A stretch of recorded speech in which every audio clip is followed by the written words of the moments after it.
Кошаркарите на МЗД Скопје славија и во вториот финален дуел со Кожу во Гевгелија и победија со 2:0 во серијата која се игра на 4 победи. Составот на Алеш Пипан славеше нагости со 89-81. Оваа победа поонаа во Скопје изминатиот викенд ги однесе металците на 2 победи до одбраната на тронот освоена минатата година. Освен минатата година кога клубот од Аеродром се радуваше на првата титула во клубската историја. Гостите победаа уште по првата четвртина кога направија предност. Таа до крајот на првото полувреме порасна на 13 коша кои се покажа како недостижни за Кожов кои колку толку ја одржуваа неизвестноста, но немаа сили за целосен пресврт. Дејвис со 33 поени беше незапрлив за одбраната на Кожов, а одличен беше и Тодор Гечевски со 20 поени и 7 скока. Пековиќ со 17 поени и 6 асистенции беше најдобар кај гевгеличани, а Божовиќ имаше 13 коша. Третата средба од финалната серија се игра в петок во спортскиот центар Борис Трајковски.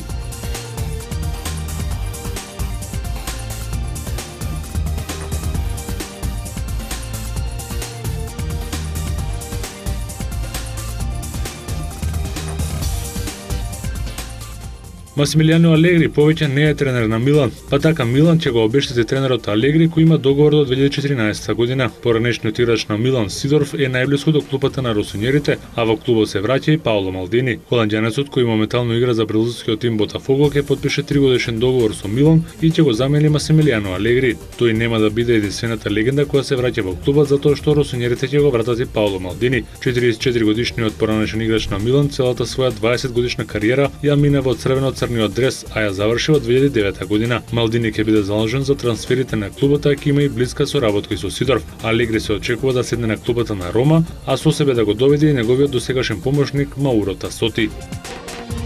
Манчестер Сити се решени да се обидат ова лето да ги обезбедат услугите на Неймар и нема да штедат пари. Манчестер Сити веќе ја подготвил понудата за Неймар до Сантос која изнесува 118 милиони евра. Тоа може да значи поништување на преддоговорот со Барселона и плаќање на пенали од страна на Сантос, кој покрај тоа би бил во голем плюс. Сумата од 118 милиони евра секако дека делува превисока за играч кој никогаш се нема докажана во Европа, но во Манчестер веруваат во маркетиншкиот потенцијал на Неймар во дресот на Сити. Сантос пред некое време оштедата за Неймар ја постави на 65 милиони евра, а од Барселона нудат 21 милион плюс. Сепак сумата која сега наводно ја нуди Сити би можела и тоа како да ги предомисли бразилците, кои се во контакт и со управата на Реал Мадрид.